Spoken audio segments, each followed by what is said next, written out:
Life USA.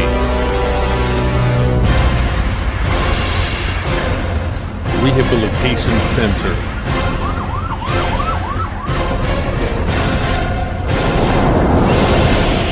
Lead people to freedom.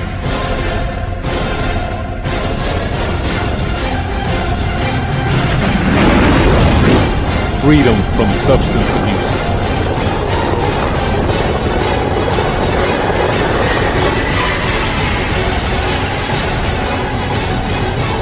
Never give up.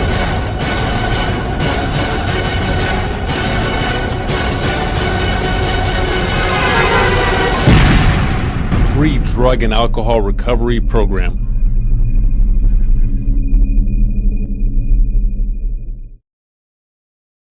А 1995 год. Россия. Город Санкт-Петербург. История открытия реабилитационного центра «Новая жизнь» приходится на период смутного и кризисного времени истории страны. Достигшая пика проблема наркомании не позволила остаться в стороне группе единомышленников во главе с Сергеем Матевосяном. 31 мая 1995 года был открыт первый в России реабилитационный центр, в котором люди, оказавшиеся в сложной жизненной ситуации, могли получить помощь. Так началась война за спасение обреченных на смерть.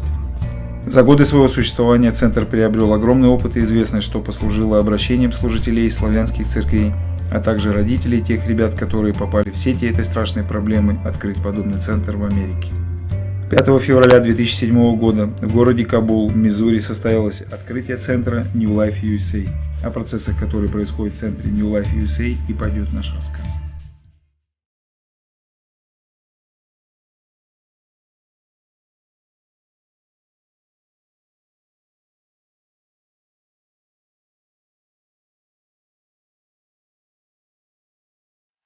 Дорогие братья и сестры, мне радостно приветствовать вас снова с земли New Life USA, штат Миссури, город Кабул, где продолжается работа по изменению жизней и по спасению взятых на смерть. Я сегодня буду рассказывать вам о тех процессах, которые происходят в нашем центре. На сегодняшний день в центре находится 18 человек. Это люди, которые нуждаются в помощи, это люди, которые приехали на реабилитацию. Также в центре находится 5 служителей из России. 18 человек на сегодняшний день – это очень малая часть тех людей, которые нуждаются в помощи. Но кто, как не мы, братья и сестры, вместе с вами, как верующие, как служителя Христовы, можем не пройти мимо этой проблемы и рассказать о ней, и помочь в этой проблеме всем людям, которые нуждаются.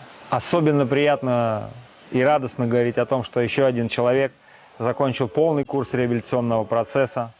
И от всего коллектива New Life USA мы поздравляем Дмитрия и благословляем его на дальнейшее служение и хождение перед Господом. И надеемся, что Дмитрий найдет себя в одном из служений своего родного города, куда он возвращается.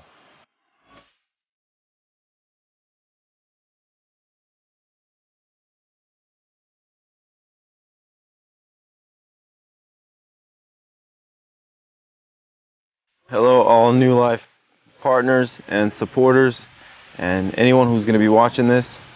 My name is Dmitry Supernov. I'm 23 years of age, from Sacramento, California. I've been here at New Life for 20 months now.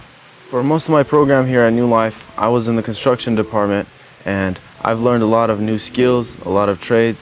I've learned how to do flooring, learned how to paint, learned a lot of interior decorating. I've had the privilege to do some work for our neighbors and the local supporters of New Life.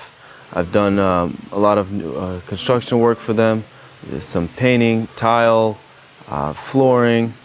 We even did a refurbishing of an old schoolhouse which was built in 1915, and I had a lot of fun in taking a part in that project.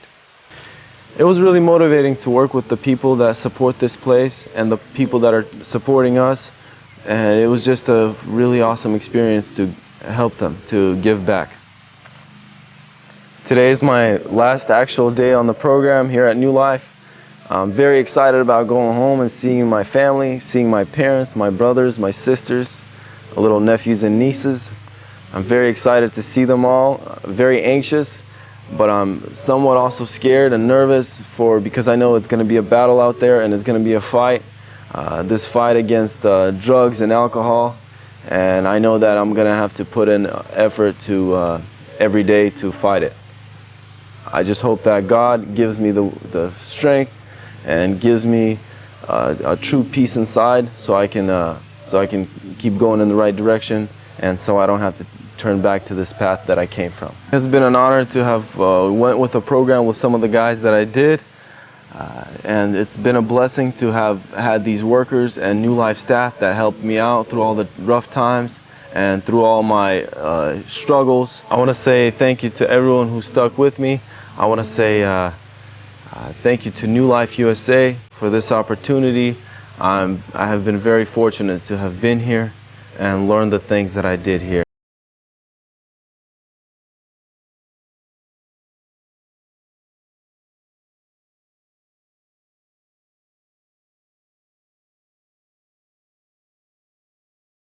Находимся на нашем гринхаусе, где также продолжается выращивание овощей, которые мы используем для того, чтобы на нашем столе всегда были свежие и вкусные продукты.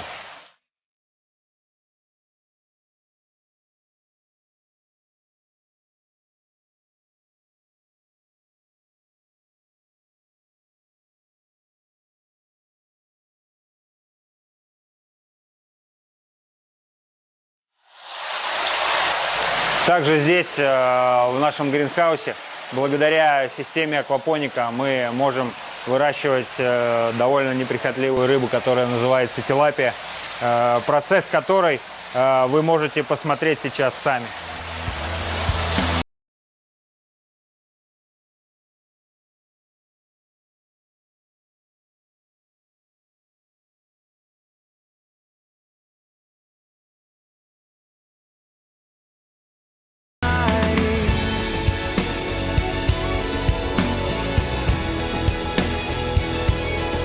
Сейчас мы находимся на нашем T-shirts департаменте, и я хотел бы вкратце вам рассказать о том, что буквально недавно мы приобрели также с вашей помощью оборудование для производства новой линейки наших маек. Теперь мы можем делать гораздо больше. Теперь мы можем делать на другом оборудовании, на другой краске, с другими составляющими, что позволяет нам делать вот такие майки с христианской тематикой. Вот такие экземпляры делают наши ребята. Также принимаются заказы и на детские майки.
Сейчас мы находимся на нашем департаменте Автошап, и благодаря вашему участию мы смогли приобрести вот этот вот подъемник, который очень нам помогает в обслуживании нашей техники.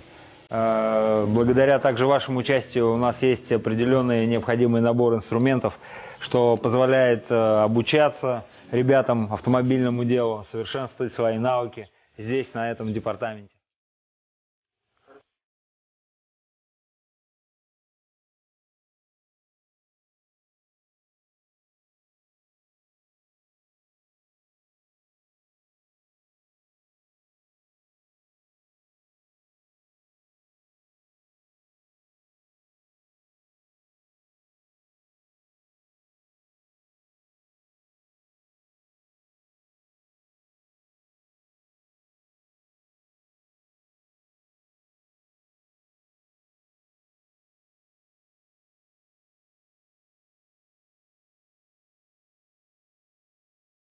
Сейчас мы находимся на нашей пасеке, на нашей ханибе, где также идет большая работа по подготовке сезона для получения меда. Сейчас вы видите, вот здесь вот стоят те улики, которые остались здесь, на нашей территории, но благодаря стараниям нашего лидера, дяди Лени, бессменного и нестареющего руководителя нашей ханиби, благодаря отзывчивости соседей, то есть ребята вывезли сейчас, после того, как размножили семьи, эти улики на соседские прапорти для того, чтобы пчелы имели возможность опылять цветы, опылять деревья, да, и тем самым становиться сильнее для того, чтобы подойти подготовленными и сильными к тому сезону медосбора.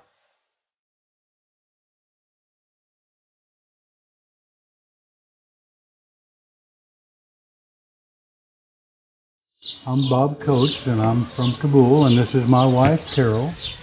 And we were needing some stone work and yard work at our home in Kabul. And we were looking for some individuals that could do it for us.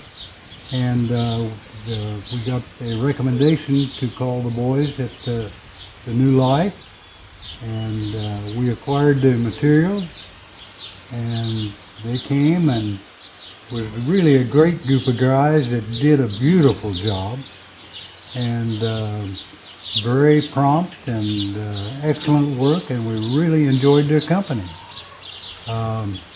We thought a lot about the program that they're offering on with the New Life program, and it was very beneficial, and the young men that were there seemed to be doing very well with the program, and it was rewarding to see that they were doing such a good job. We do think it was an excellent program.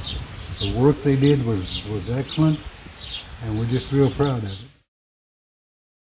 Мы также рады приветствовать сегодня маму одного из наших ребят, который находится на программе восстановления. Это мама Дастона Блэкмана, Патришия, которая также хотелось поделиться с вами ее переживаниями от того, какой сын был, какой сын стал сейчас, и сказать пару слов для всех матерей, ребят, которые нуждаются в помощи.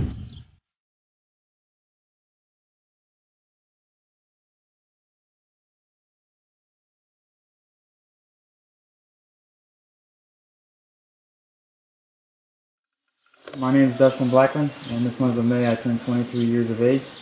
And I was a drug addict for 6 years, and I've been in this program now for 14 months. My name is Patricia. I am Dustin's mom. I've watched Dustin grow in this program for the last year, and I have so much to say about this program. So we live about 15 minutes from the rehab.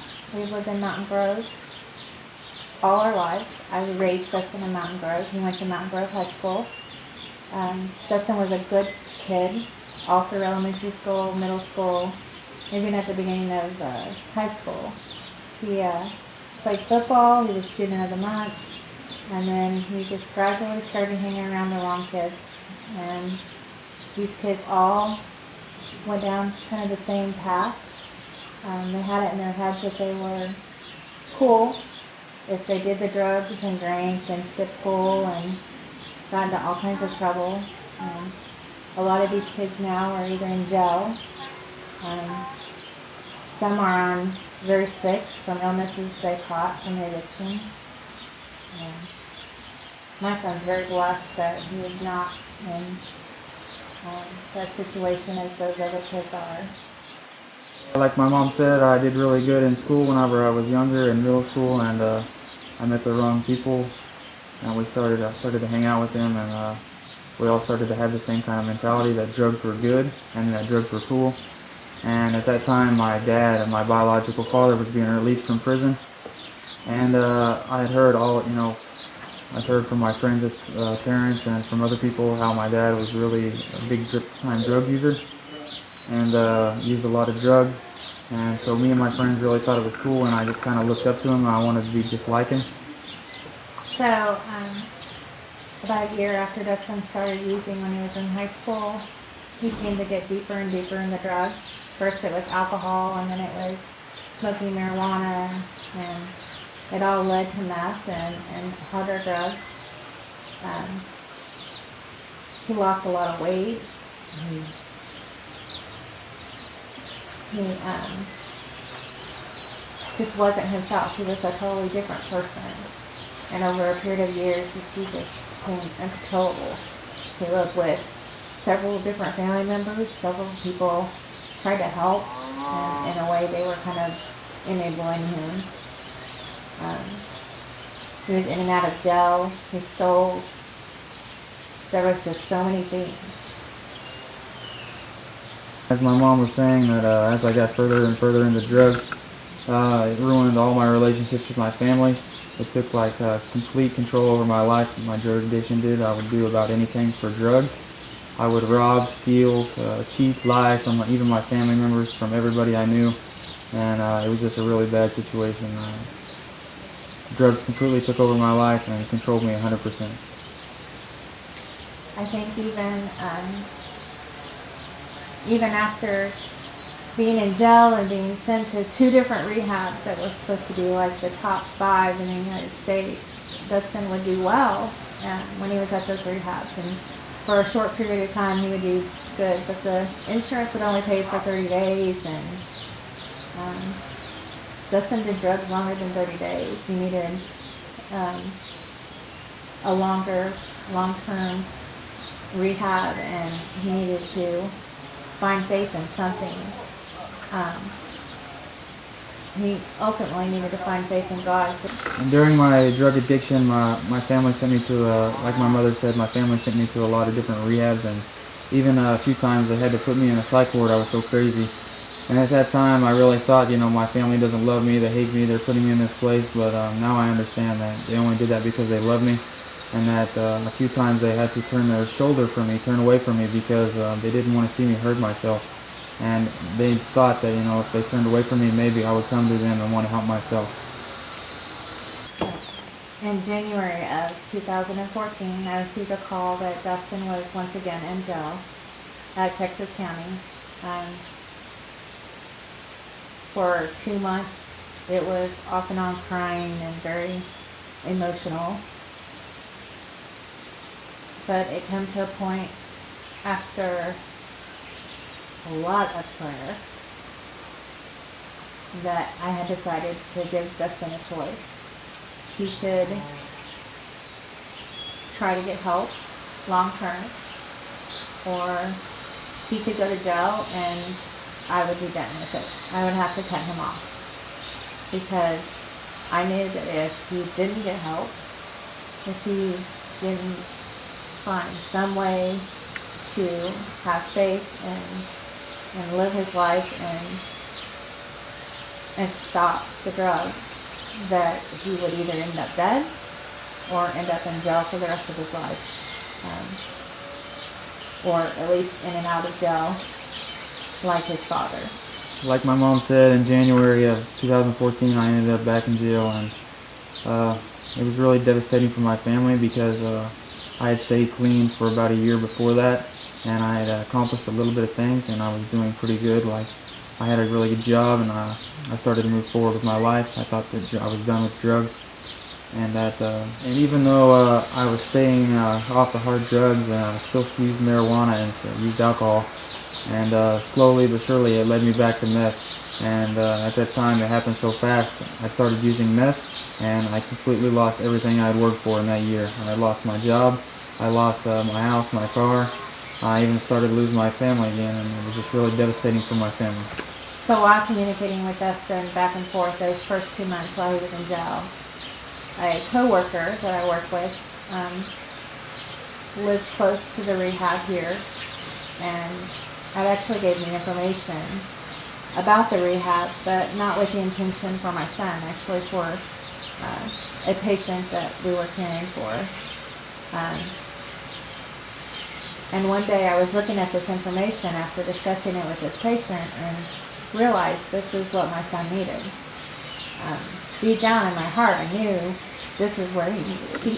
So I talked to Dustin, and that was a choice that I gave him, to either work with the prosecuting attorney and the judge and get into the program, or go to jail.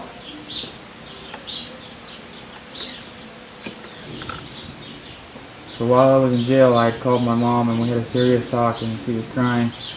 And she had said to me that if I really wanted to change and be the person that I said I wanted to be, then I had to go to a long-term treatment. And at that time, I didn't really want to go, but after I hung up the phone with her, I thought about it and I called her back and I agreed to it. So a couple weeks later, people came from New Life and they went over the rules with me, they went over their contract, and I agreed to it. So the judge gave us so much time within a couple of days to get everything done. And Dustin came to visit with his family before we actually had to take him to the rehab in Kabul. We got all that done, and we loaded up, me and his grandmother and his son, and we started this way. We pulled down into where the rehab was and seen this huge gate, and I thought, oh my gosh, what have I gotten myself into? Where am I putting my son? It was probably one of the best decisions I can honestly say I've ever made. I think in the rehab he found structure, and he found his faith and forgiveness, and looks are deceiving. Although there's a lot of different people here from all over, I'm still amazed at how well Dustin's adapted and done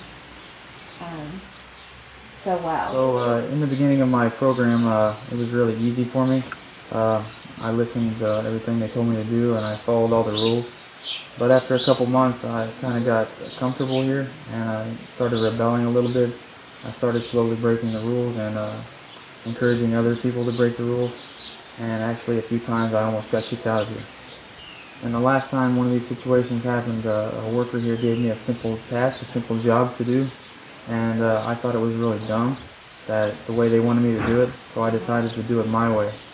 So I did it my way, and then the worker seen what I had done, and he was really upset, and we had a really serious talk, and at that time I almost got kicked out of the center. So after that, I really started thinking about how serious I should take this program, and about how serious this is my life. Started to read the Bible more, and soon I understood that there is an answer to my problems, and I can find these answers in God's holy word. And after I went through all this, I started to be more happy. I started to be more calm and take my program more seriously, and I started to put other people's needs in front of my own. So New Life USA has taught Dustin how to overcome his addiction with his faith and his belief in God. It's gave him structure, and I think after this program that he will be able to actually live an adult life and learn how to cope with addiction and make friends and know that he's not alone. I just want to say thank you to New Life USA, and thank you to all the workers here. And I'm very blessed that God has used this ministry to help me, to make me become a better person, and to give me the understanding that there is a God out there, and that we are His workers, and that we must serve Him. And I understand that when I leave this program, that I have to dedicate my life to serving our Lord Jesus Christ. I am thankful that there is this program, and if you're a mom out there and your child has an addiction, whether it is your son or your daughter, and you think that it's just the end, that there's no more that can be done for them, then really consider the New Life USA program. You will be amazed at the outcome. Дорогие братья и сестры, от всей души разрешите поблагодарить вас за ту помощь, которую вы оказываете в этом служении, за то, что вы неравнодушны к делу спасения взятых на смерть. Спасибо за то, что вы принимаете участие в наших нуждах, ведь без вас это служение не состоялось. Низкий вам поклон, и да благословит вас Господь.